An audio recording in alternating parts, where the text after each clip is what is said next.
बच्चों चलिए आज का हमारा प्रश्न परवलय y बराबर एक्स स्क्वायर पर एक बिंदु जिसकी सरल रेखा y बराबर 2x-4 से दूरी न्यूनतम हो के निर्देशांक है। हमें बताने कौन से निर्देशांक होंगे। तो यहाँ से इस प्रश्न को करने हेतु तो हमारे पास यहाँ से हमारी मुख्य अवधारणा कार्य करेगी।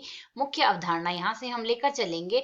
यदि हमारे पास यह है हमारे पास परवलय का समीकरण और इसके हमें न्यूनतम दूरी देखनी है, तो यहाँ से इन दोनों के बीच की न्यूनतम दूरी कब होगी हमारे पास, दोनों की स्पर्श रेखाओं के बीच में हमारे पास जब दूरी हम लेंगे वह न्यूनतम होगी, तभी तो।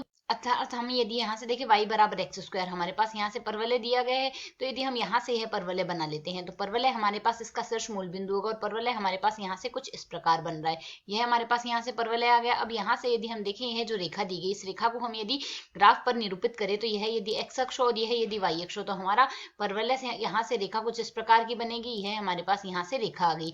अब यदि हम यहाँ से देखें तो अब इसकी दूरी हमारे पास न्यूनतम कब होगी, हम यहाँ से इसके लिए स्पर्श रेखा बना ले, स्पर्श रेखाओं के बीच की दूरी देख लेंगे। तो परवलय क्या है, y बराबर एक्स स्क्वायर, दोनों पक्षों का x के सापेक्ष अवकलन कर देते हैं। dy बट्टे dx बराबर क्या आ जाएगा 2x। ये है हमारे पास यहाँ से क्या आ गई, स्पर्श रेखा की प्रवणता, स्पर्श रेखा की प्रवणता यह हमारे पास यहाँ से बन चुकी है। और यदि है हमारे पास स्पर्श रेखा की प्रवणता आ चुकी है, तो यहाँ से यदि हम देखें जो स्पर्श रेखा आएगी हमारे पास यहाँ से इस रेखा के समांतर आएगी। तो इस रेखा के यदि समांतर आ रही है रेखा हमारे पास क्या है, y बराबर 2x-4, तो y बराबर mx प्लस c से यदि तुलना करें तो इसकी प्रवणता हमारे पास यहाँ से इस रेखा की प्रवणता क्या आ रही है, y बराबर mx प्लस c से तुलना करने पर प्रवणता m बराबर हमारे पास यहाँ से 2 आ रही है। जो प्रवणता इस रेखा की होगी वही प्रवणता इस परवलय की स्पर्श रेखा की होगी। तो यहाँ से हम क्या देख सकते हैं, 2x बराबर हमारे पास क्या आ जाएगा, 2 आ जाएगा। और यदि 2x बराबर 2 आता है तो x का मान हमारे पास 1 आ जाएगा। और यदि x का मान 1 आता है, यह हमारे पास परवलय इस परवलय पर स्थित तो कोई बिंदु होगा।